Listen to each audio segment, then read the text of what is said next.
નમસ્તે, જય શ્રી કૃષ્ણ. હું નેહલ વાડોલિયા. થોડા દિવસ પહેલા કરણ જોશીએ તમને એક સફાઈ આપી છે એક વિડીયો તરફથી, રાઈટ, કે હેકરે આવું કંઈ નથી થયું, જૂની વાત છે, હેકરે લખ્યું છે. તો હું અહીંયા આવી છું એનું જસ્ટિફિકેશન દેવા માટે, પુરાવા સાથે. બરાબર છે? એનું કેવું એમ છે કે હેકરે લખ્યું છે. તો હેકરે તો મારી ઘરે કેટલી બધી વાત પણ કરી એ વિડીયોમાં, બરાબર છે, ડિસઅપિયર મોડમાં એ પણ. તો અગર હેક થઈ ગયું હોય, તમે તમારા ઇન્સ્ટાગ્રામમાં એવી રીતે કેમ લખી શકો કે મારું અકાઉન્ટ હેક થઈ ગયું છે? હે ને, તરત જ તમારું અકાઉન્ટ પાછું એક્સેસ મળી ગયું, હેક થઈ ગયું છે, તો એના પુરાવા શું? અને તમે કીધું કે મેસેજીસ તમારા ફ્રેન્ડ લોકોને પહોંચ્યા છે, હે ને, પૈસાની માંગણી કરે છે કે કામની માંગણી કરે છે, એવા મેસેજીસ પહોંચ્યા છે, તો એવા બસ તમે સ્ક્રીનશોટ જાહેર જનતામાં જાહેર કરી દો, બરાબર છે?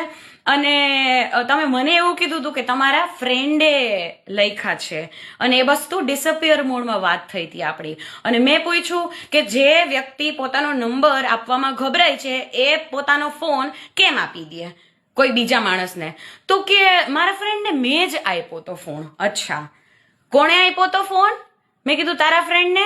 તો કે મેં જ આપ્યો તો ફોન. ઓકે, તમે જોઈ લો, એના રિપ્લાય જોઈ લો, બરાબર છે, ડેટ સાથે તમે જોઈ લો. અહીંયા ડિસઅપિયર મોડ ને બધું થયું હતું, અને મેં જ આપ્યો તો જોવા. ઓકે, પછી પણ ઘણી બધી વાત થઈ. એના કહેવા પ્રમાણે આ બધી વાત પણ હેકર જ કરી રહ્યો છે. અને આ માણસ મને, અમારી કોઈ દિવસ ડિસઅપિયર મોડમાં વાત જ નથી થઈ. પહેલી વાર એવા મેસેજ જ્યારે આવ્યા તો એ બધું ડિસઅપિયર મોડમાં હતું. અને આ માણસે મને બહુ વર્ષો પહેલાં, જલ્દી બતાવી દઉં તમને લોકોને, મને મેસેજ કર્યા હતા, જોઈ લો તમે, બરાબર? અત્યારે મને બેન કહીને સંબોધી રહ્યા છે, આ જોઈ લો. એણે મારી સિરીઝ જોઈ હતી, બરાબર? આ લાઈક મેં 2026માં કર્યું છે, એના મૂવી, અને મારું મેં સ્ટોરી મૂકી હતી ને પછી, બરાબર? એટલે એક કોમન ફ્રેન્ડને મેં ફોન કરીને વાત કરી કે આ વસ્તુ મને હજમ નથી થઈ, શું કરવું છે આમાં. પછી એ લોકોએ ટાઈમ લીધો સોરી બોલવા માટે, અને 26 તારીખે ગ્રુપ કોલ કર્યો. જો મારા કહેવા પ્રમાણે મેં તમને કીધું, ગ્રુપ કોલ આવ્યો હતો આટલા લોકોનો. નંબર આમાં આવી જશે, એક જ મિનિટ બતાડું તોય.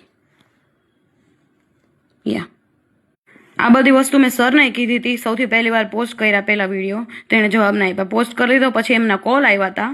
નંબર છે અહીંયા, એટલે હું આગળ ના બતાડી શકું, પણ એક જ મિનિટ.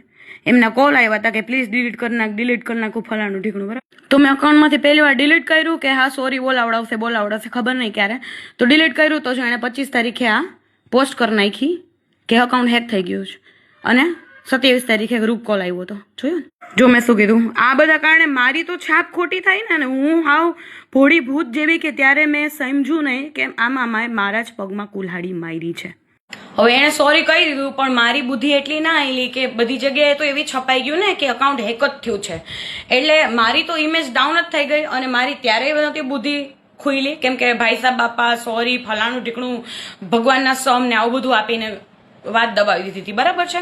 અને અત્યારે મને ખબર પડી કે no, it's something serious, I need to call it out, કારણ કે મારા ઓલરેડી કંઈક ખોટા ન્યૂઝ છાપાવેલા છે, અને એ હું વાત પણ નથી કરી શકતી. સો પ્લીઝ ડિસાઇડ તમારે કરવાનું છે, સાચું શું ખોટું શું.